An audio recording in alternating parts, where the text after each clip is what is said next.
রামুতে ধর্ম পরিবর্তন ও দ্বৈত বিবাহের অভিযোগ, ভুক্তভোগী নারীর ন্যায় বিচারের দাবি। কক্সবাজারের রামু উপজেলার রাজারকুল ইউনিয়নের ৩ নম্বর ওয়ার্ডে এক ব্যক্তির বিরুদ্ধে ধর্ম পরিবর্তন, প্রতারণা এবং দ্বৈত বিবাহের গুরুতর অভিযোগ উঠেছে।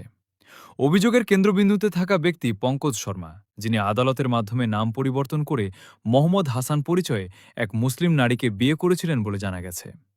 ভুক্তভোগী নাসিমা বেগমের অভিযোগ অনুযায়ী পঙ্কজ শর্মা আদালতের মাধ্যমে মোহাম্মদ হাসান নাম গ্রহণ করে বাঁশখালী উপজেলার ছনুয়া এলাকার একটি মুসলিম পরিবারের মেয়ে নাসিমাকে বিয়ে করেন। বিয়ের পর প্রায় ২ বছর ৯ মাস তারা স্বামী স্ত্রী হিসেবে সংসার করেন। এ সময় তিনি নিজেকে মুসলিম পরিচয়ে উপস্থাপন করেন এবং নিয়মিত নামাজ আদায় ও রোজা পালন সহ ধর্মীয় অনুশীলন করতেন বলে অভিযোগ রয়েছে।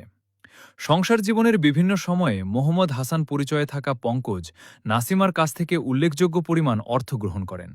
পরবর্তীতে তিনি প্রথম স্ত্রীকে না জানিয়ে হিন্দু সম্প্রদায়ের আরেক নারীকে বিয়ে করেন বলে অভিযোগ উঠেছে। এদিকে দ্বিতীয় স্ত্রী বর্তমানে প্রায় ৬ মাসের অন্তঃসত্ত্বা বলে স্থানীয় সূত্রে জানা গেছে। আমার নাম ছিল পঙ্কজ শর্মা, বাড়ি ছিল রামু, রাজারকুল ৩ নম্বর ওয়ার্ড, ধর্মপাড়া। আমি ইসলাম ধর্ম গ্রহণ করে আমার নতুন নাম রাখা মোহাম্মদ হাসান। তো আমি ইসলাম ধর্ম গ্রহণ করি এবং নাজিম আক্তারকে বিয়ে করি। ২ বছর ৯ মাস হয়েছে বিয়ে করছি, না আমাদের বাচ্চা নেই। পরে আমি ৬ মাস আগে একটা বিয়ে করি। কি বিয়ে করছি? হিন্দু। হিন্দু।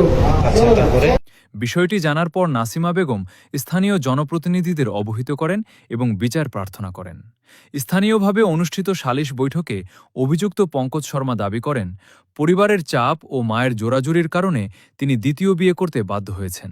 তিনি আরও বলেন, তার পরিবার প্রথম বিয়ের বিষয়ে অবগত ছিল না। তবে অভিযোগ রয়েছে, দ্বিতীয় বিয়ের পরও তিনি একই সময়ে ২ নারীর সঙ্গে বৈবাহিক সম্পর্ক বজায় রেখেছেন। ঘটনাটি এলাকায় ব্যাপক আলোচনা সৃষ্টি করেছে। ভুক্তভোগী নাসিমা বেগম সংশ্লিষ্ট প্রশাসন ও আইনশৃঙ্খলা রক্ষাকারী বাহিনীর কাছে ঘটনার সুষ্ঠু তদন্ত এবং ন্যায়বিচার নিশ্চিত করার দাবি জানিয়েছেন। ভুক্তভোগীর বক্তব্য, আমি প্রতারণার শিকার হয়েছি। আমার সঙ্গে যা ঘটেছে তার সুষ্ঠু তদন্ত ও বিচার চাই।